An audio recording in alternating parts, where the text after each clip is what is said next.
Hello বন্ধুরা, আজকে বানাবো lemon butter chicken with garlic sauce সতে ভেজিটেবল উইথ হার্ব রাইস। বড় অনেকটা, কিন্তু বানাতে কিন্তু বেশিক্ষণ সময় নেবে না। দেখতে থাকুন কিভাবে লেমন বাটার চিকেনটা আমি বানাই। এখানে 3টে ব্রেস্ট পিস নিয়েছি, বোনলেস। এইবার একটা কাঁটা চামচে দিয়ে উপরটা একটু ফুটো ফুটো করে নিচ্ছি, যাতে ম্যারিনেশনের পর ম্যারিনেশনটা ভালো করে চিকেনের মধ্যে ঢোকে আর চিকেনটা জুসি হয়। এইভাবে ম্যারিনেশনের আগে একবার করে নেবেন, দেখবেন চিকেনটা জুসি হবে। এইটা শুনতে অনেকটা বড় বড় লাগছে, কিন্তু বানাতে বেশিক্ষণ সময় লাগে না। ম্যারিনেশনে প্রথমেই আমি যেটা দিয়ে দিলাম লেবুর রস, একটা অর্ধেক লেবুর রসই কিন্তু আমি এখানে দিয়েছি। দিচ্ছি আন্দাজ মতো নুন, গোলমরিচ গুঁড়ো। সাধারণত এই ধরনের রেসিপিগুলো মানে এই ধরনের পদ আমরা রেস্টুরেন্টে গিয়েই খেয়ে থাকি। একবার বাড়িতে বানিয়ে দেখবেন, রেস্টুরেন্টের টেস্টও আসবে আর খেতেও ভালো হবে। তারপর দিলাম গার্লিক পেস্ট, বেশি দিলাম না গার্লিক পেস্ট। আর দিচ্ছি লেমন জেস, তবে সাবধানে লেমন জেসটা দিতে হবে, যাতে সাদা অংশটা বেশি না আসে, তাহলে কিন্তু তেতো হয়ে যাবে। এবার আমি এখানে দিচ্ছি অরিগানো আর চিলি ফ্লেক্স। ঝালটা আপনারা সবাই বুঝে দেবেন।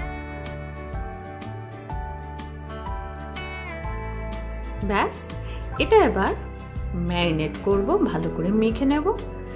মেখে নিয়ে এটা আমি 1 ঘন্টার মতন ফ্রিজে রেখে দেব। আপনারা চাইলে বাইরেও রাখতে পারেন, আমি ফ্রিজে রেখেছিলাম। তবে যতটা ম্যারিনেট করবেন তার উপর টেস্টটা কিন্তু নির্ভর করে। এবার ফ্রাইং প্যানে আমি 1 চামচ বাটার দিয়ে দিয়েছি, ব্যাস আর লাগবে না। এবার আমি চিকেনের পিসগুলো দিয়ে দিচ্ছি।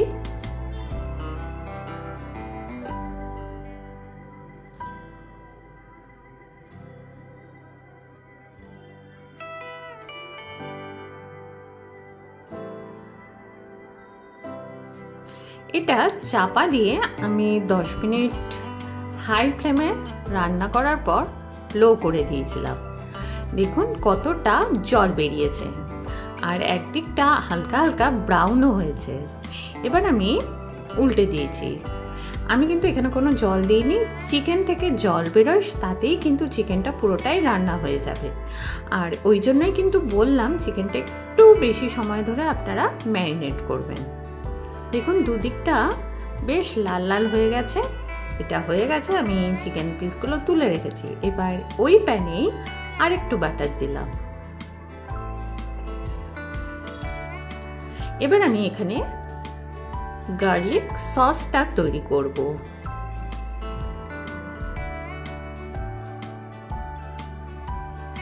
বেশ কিছুটা রসুন দিলাম।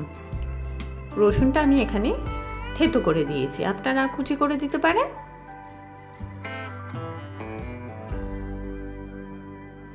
রসুনটা হালকা বাটারে সতে করে নেব।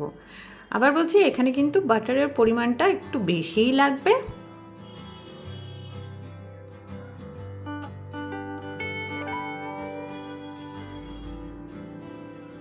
এবার দিয়ে দিচ্ছি 1/2 কাপ জল।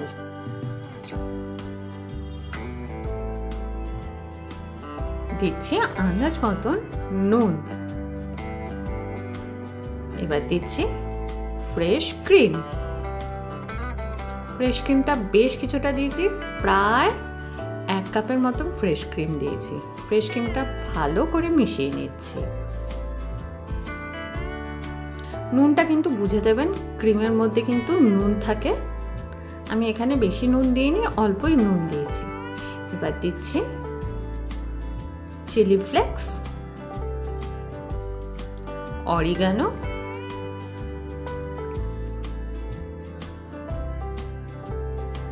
গোলমরিচ গুঁড়ো,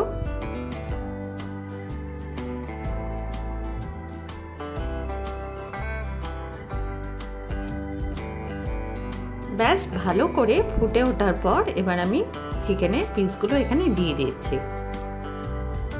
এতে কিছুটা ফুটিয়ে নেব যাতে সসটা চিকেনের মধ্যে ঢোকে। দেখুন ভারী হয়ে গেছে। আর উপর থেকে সাধারণত পার্সলে পাতা দেওয়া হয়, পার্সলে পাতা আমি পাইনি, আমি এখানে ধনে পাতা কুচি দিয়েছি, একই ফ্লেভার আসবে। আর একটু লেবুর রস ছড়িয়ে দিচ্ছি, এটা অপশনাল, তবে ছড়িয়ে দেবেন, এটা খেতে কিন্তু ভালোই লাগবে।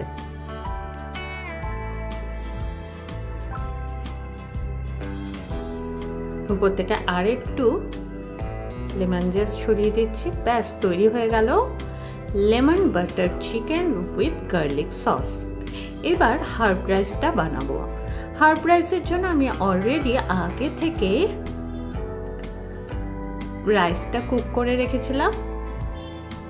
আর হ্যাঁ, সতে ভেজিটেবলটা আমি আর দেখাচ্ছি না, কিছুই না, ভেজিটেবলটা হালকা একটু গরম জলে ব্লাঞ্চ করে মাখনে সতে করে নিয়েছি বাটারে, উপর থেকে গোলমরিচ গুঁড়ো ছড়িয়ে দিয়েছি। আচ্ছা, সামান্য বাটারটা গলে যাওয়ার পর আমি এখানে আবার গার্লিক দিলাম, তারপর কুকড রাইস এখানে দিয়ে দিয়েছি, উপর থেকে গোলমরিচ গুঁড়ো, চিলি ফ্লেক্স, অরিগানো দিয়ে দিলাম। হার্ব রাইস বানানো কিন্তু একদম কঠিন না, খুবই সোজা।